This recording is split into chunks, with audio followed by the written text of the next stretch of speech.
एक सुंदर और शांत गांव था जिसका नाम था सुंदरपुर।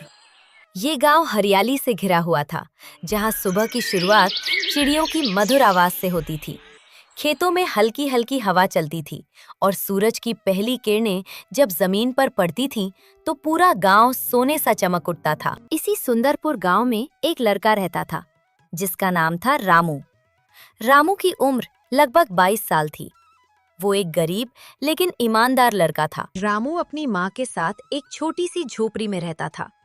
उसके पिता का देहांत कुछ साल पहले हो गया था और तब से घर की जिम्मेदारी रामू के कंधों पर आ गई थी। माँ, आप चिंता मत करो, मैं सब ठीक कर दूंगा। मुझे तुझ पर पूरा भरोसा है बेटा। रामू रोज सुबह बहुत जल्दी उठता था, लगभग 4 बजे। ठंडी हवा में वो अपने चूल्हे के पास बैठकर छोले बनाता, आटा गूंथता और फिर अपना छोटा सा ठेला तैयार करता। उसका ठेला ज्यादा बड़ा नहीं था, पुराना सा लकड़ी का बना हुआ, लेकिन रामू उसे हमेशा साफ रखता था। थोड़ी देर बाद रामू अपना ठेला धकेलकर गांव के चौराहे पर ले जाता, जहां लोग आते जाते रहते थे। आइए आइए, गर्मा गर्म छोले भटूरे। रामू के छोले भटूरे बहुत स्वादिष्ट होते थे, लेकिन उसकी एक समस्या थी।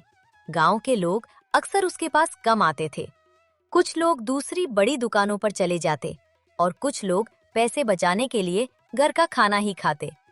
इस वजह से रामू की कमाई बहुत कम होती थी। कई बार ऐसा भी होता था कि पूरे दिन में सिर्फ 3-4 प्लेट ही बिकती थी, और कुछ दिन तो ऐसे होते थे जब रामू बिना कुछ कमाए ही घर लौट जाता था। लेकिन फिर भी उसने कभी हार नहीं मानी। मेहनत करता रहूंगा, एक दिन सब ठीक हो जाएगा। रामू की सबसे खास बात ये थी कि वो कभी किसी भूखे को मना नहीं करता था।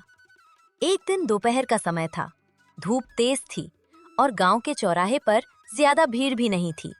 रामू अपने ठेले के पास खड़ा था, थोड़ा उदास। तभी वहां एक बूढ़ा आदमी आया। उसके कपड़े फटे हुए थे और वो बहुत थका हुआ लग रहा था। बेटा, बहुत भूख लगी है, लेकिन मेरे पास पैसे नहीं हैं। क्या थोड़ा सा खाना मिल सकता है? रामू ने एक पल के लिए भी नहीं सोचा। अरे बाबा, पैसों की चिंता मत कीजिए, आप बैठिए। रामू ने तुरंत एक प्लेट में गर्मा गर्म छोले भटूरे रखे और बड़े प्यार से उस बूढ़े आदमी के सामने रख दिए। बूढ़ा आदमी धीरे धीरे खाना खाने लगा और हर एक कौर के साथ उसके चेहरे पर सुकून नजर आ रहा था। बेटा, तुमने मेरा पेट ही नहीं, दिल भी भर दिया। बस आप खुश रहिए बाबा, वही मेरे लिए काफी है। खाना खत्म करने के बाद वो बूढ़ा आदमी रामू को बड़े गौर से देखने लगा, जैसे वो उसके अंदर कुछ ढूंढ रहा हो। फिर वो धीरे से खड़ा हुआ और अपनी जेब से एक पुराना सा मिट्टी का बर्तन निकाला।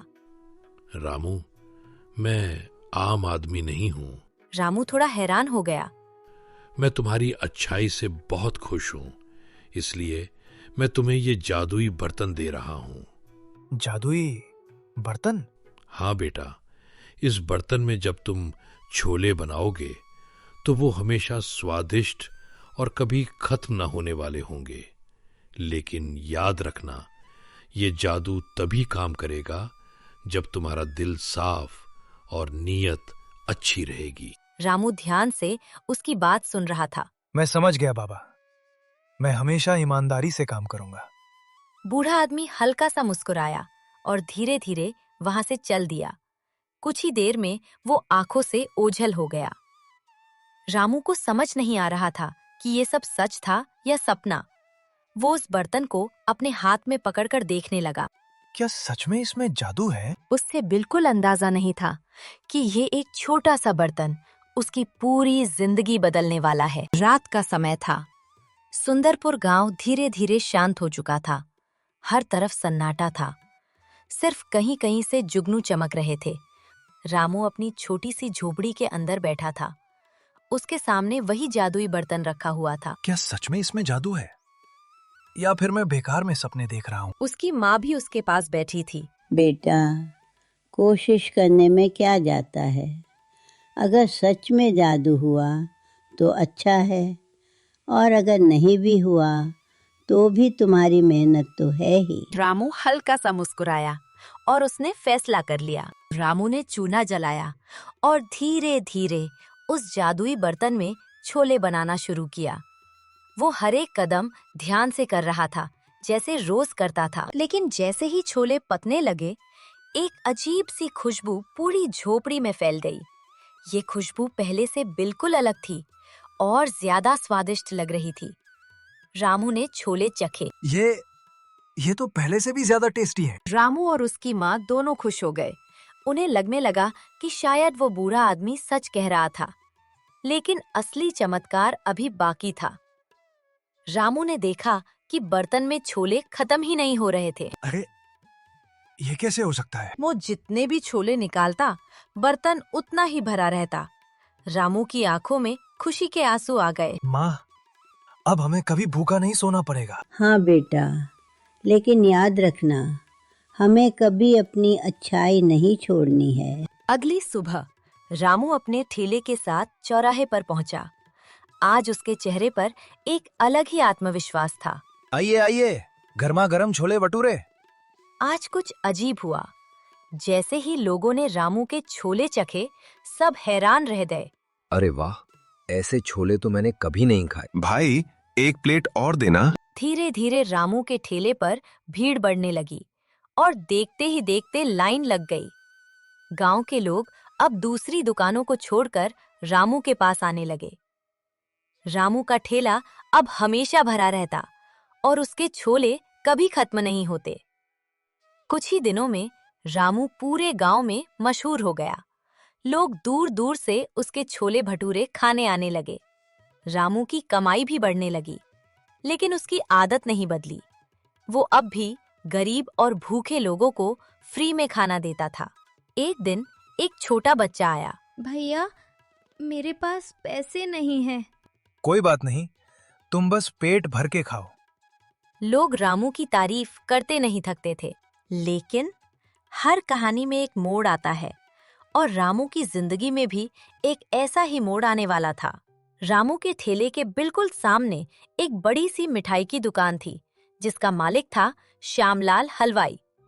श्यामलाल एक अमीर लेकिन बहुत लालची और घमंडी आदमी था। उसकी दुकान पहले बहुत चलती थी, लेकिन अब उसके ग्राहक कम हो गए थे। श्यामलाल दूर खड़ा रामू के ठेले को देखता रहता। उसके चेहरे पर जलन साफ नजर आती थी। ये कैसे हो सकता है? एक छोटा सा ठेला मेरी बड़ी दुकान से ज्यादा कैसे चल सकता है? एक दिन उसने अपने नौकर से कहा, जाकर पता लगाओ, इसके छोले में ऐसा क्या खास है। अगले दिन श्यामलाल खुद रामू के पास गया, जैसे वो एक सामान्य ग्राहक हो। भाई, एक प्लेट छोले भटूरे देना। रामू ने उसे बिना पहचाने एक प्लेट दे दी। श्यामलाल ने जैसे ही एक कौर लिया, वो हैरान रह गया। ये स्वाद, ये सामान्य नहीं है, इसमें जरूर कोई राज है। उसकी आंखों में अब सिर्फ एक ही चीज थी, लालच। मुझे इसका राज जानना ही होगा, चाहे कुछ भी हो जाए। रामू को बिल्कुल भी अंदाजा नहीं था कि उसकी सफलता अब किसी की नजर में आ चुकी है, और वो नजर बहुत ही खतरनाक थी। श्यामलाल अपनी दुकान के बाहर खड़ा रामू को देखता रहता था। उसकी आंखों में गुस्सा और लालच दोनों साफ दिखाई दे रहे थे। ये कैसे हो सकता है? एक छोटा सा ठेला मेरी इतनी बड़ी दुकान को पीछे छोड़ दे। रामू को रोकने के लिए उसने अपना पहला चालाकी भरा प्लान बनाया। वो सीधा गांव की पंचायत के पास पहुंच गया। मुखिया जी, रामू सफाई नहीं रखता, उसके छोले खाने से लोग बीमार पड़ सकते हैं। श्यामलाल की बात सुनकर मुखिया जी ने तुरंत फैसला लिया। हम कल ही जाकर सच्चाई की जांच करेंगे। अगले दिन मुखिया जी और गांव वाले रामू के ठेले पर पहुंचे।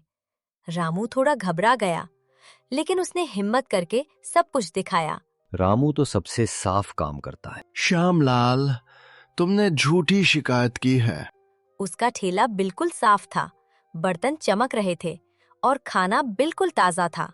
श्यामलाल की सबके सामने बेइज्जती हो गई, लेकिन उसका गुस्सा और भी बढ़ गया। अब मैं तुझे बर्बाद करके ही रहूंगा। अब श्यामलाल ने रामू पर नजर रखना शुरू कर दिया। वो रोज छुपकर रामू को ध्यान से देखता कि वो कैसे छोले बनाता है, कैसे लोगों को परोसता है। और फिर एक दिन उसने कुछ अजीब सा नोटिस किया। रामू जितने भी छोले निकालता, बर्तन कभी खाली ही नहीं होता था। 1 प्लेट, 2 प्लेट, 10 प्लेट, लेकिन छोले खत्म होने का नाम ही नहीं ले रहे थे। अच्छा, तो राज इस मिट्टी के बर्तन में है। एक रात जब पूरा गांव सो रहा था, रामू और उसकी माँ अपनी झोपड़ी के अंदर गहरी नींद में थे। तभी अंधेरे में एक परछाई धीरे धीरे आगे बढ़ी। वो था श्यामलाल। श्यामलाल चुपके से रामू के घर के बाहर आया। उसने इधर उधर देखा, कोई नहीं था। उसकी नजर सीधा उस जादुई बर्तन पर गई तो ये है तेरा असली राज। जो चूल्हे के पास रखा था। वो धीरे से आगे बढ़ा और बिना आवाज किए उस बर्तन को उठा लिया। उसका दिल जोर जोर से धड़क रहा था, लेकिन उसकी लालच उस पर भारी पड़ रही थी। जाते जाते उसने एक और बुरा काम किया। उसने चूल्हे के पास रखी लकड़ी को आग लगा दी और धीरे धीरे वो आग पूरे ठेले तक फैल गई। कुछ ही देर में रामू का पूरा ठेला जलने लगा। आग की रोशनी अंधेरे में चमक रही थी, लेकिन उसे देखने वाला वहां कोई नहीं था। सुबह जैसे ही रामू उठा, वो बाहर आया और उसमें जो देखा, उसके पैरों तले जमीन खिसक गई। उसका ठेला पूरी तरह जल चुका था। ये किसने किया? वो तुरंत अपने बर्तन देखने लगा, लेकिन जैसे ही उसने देखा कि जादुई बर्तन गायब है, उसकी आंखों से आंसू बहने लगे। मेरा सब कुछ खत्म हो गया। बेटा, हिम्मत मत हार, भगवान सब देख रहा है। रामू चुप था, लेकिन उसका दिल पूरी तरह टूट चुका था। उधर श्यामलाल अपनी दुकान में खड़ा था। उसके हाथ में वही जादुई बर्तन था और चेहरे पर एक बुरी मुस्कान। अब देखता हूँ कैसे तू मुझसे आगे बढ़ता है। उसने तुरंत उस बर्तन में मिठाई बनाना शुरू कर दिया।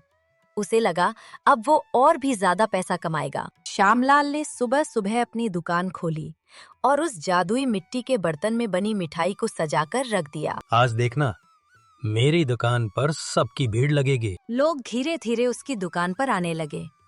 मिठाई देखने में सुंदर थी और उसकी खुशबू भी बहुत अच्छी आ रही थी। वाह श्यामलाल जी, आज तो मिठाई कमाल लग रही है। चलो भाई, आज यहीं से लेते हैं। लोगों ने मिठाई खानी शुरू की, लेकिन कुछ ही देर बाद एक आदमी अचानक अपना पेट पकड़कर गिर गया। मेरा पेट दर्द हो रहा है। फिर एक और आदमी बेचैन होने लगा, फिर तीसरा। कुछ ही मिनटों में कई लोग बीमार पड़ गए। पूरे गांव में अफरा तफरी मच गई। किसी ने तुरंत पुलिस को बुला लिया। पुलिस वहां पहुंची और हालात देखकर हैरान रह गई। ये सब क्या हो रहा है श्यामलाल?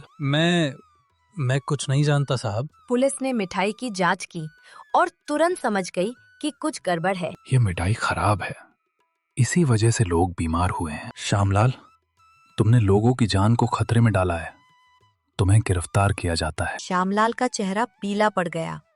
उसे समझ आ गया कि उसकी लालच ने उसे बर्बादी तक पहुंचा दिया है। जब पुलिस ने उससे पूछताछ की तो सच सामने आ गया।